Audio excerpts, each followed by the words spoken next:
बुद्ध और शिष्य। भगवान बुद्ध के एक शिष्य ने कहा, प्रभु, मुझे आपसे एक निवेदन करना है। बुद्ध, बताओ क्या कहना है।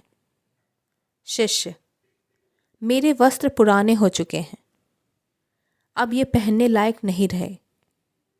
कृपया मुझे नए वस्त्र देने का कष्ट करें। बुद्ध ने शिष्य के वस्त्र देखे।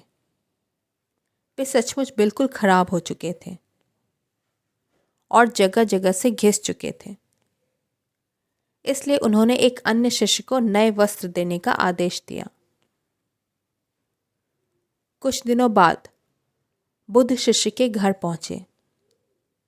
बुद्ध, क्या तुम अपने नए वस्त्रों में आराम से हो?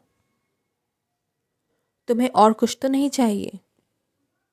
शिष्य, धन्यवाद प्रभु, मैं इन वस्त्रों में बिल्कुल आराम से हूं और मुझे और कुछ नहीं चाहिए। बुद्ध, अब जबकि तुम्हारे पास नए वस्त्र हैं, तो तुमने पुराने वस्त्रों का क्या किया? शिष्य, मैं अब उसे ओढ़ने के लिए प्रयोग कर रहा हूं।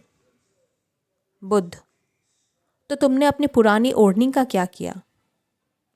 शिष्य, जी मैंने उसे खिड़की पर पर्दे की जगह लगा दिया है। बुद्ध, तो क्या तुमने पुराने पर्दे फेंक दिए? शिष्य, जी नहीं, मैंने उसके 4 टुकड़े किए और उनका प्रयोग रसोई में गर्म पतीलों को आग से उतारने के लिए कर रहा हूं। बुद्ध, तो फिर रसोई के पुराने कपड़ों का क्या किया? शिष्य, अब मैं उन्हें पोछा लगाने के लिए प्रयोग करूंगा।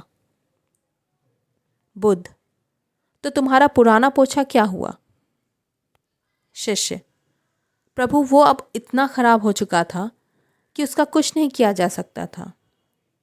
इसलिए मैंने उसका एक एक धागा अलग करके बत्ती तैयार कर ली। उन्हीं में से एक कल रात आपके कक्ष में प्रकाशित था। बुद्ध शिष्य से संतुष्ट हो गए।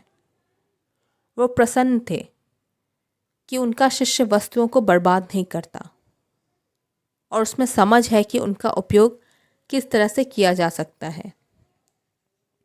सीख, इस कहानी से हमें ये सीख मिलती है कि चीज़ों को बर्बाद करने से अच्छा है हम उसका सदुपयोग करें, क्योंकि आज के समय में प्राकृतिक संसाधन कम होते जा रहे हैं। इसलिए हमें उसे संभाल कर रखना चाहिए और उसे बर्बाद नहीं करना चाहिए। इसलिए जिस वस्तु का उपयोग हो सकता है किसी और काम में भी, उसे हमें फेंकना नहीं चाहिए और उसका उपयोग करना चाहिए।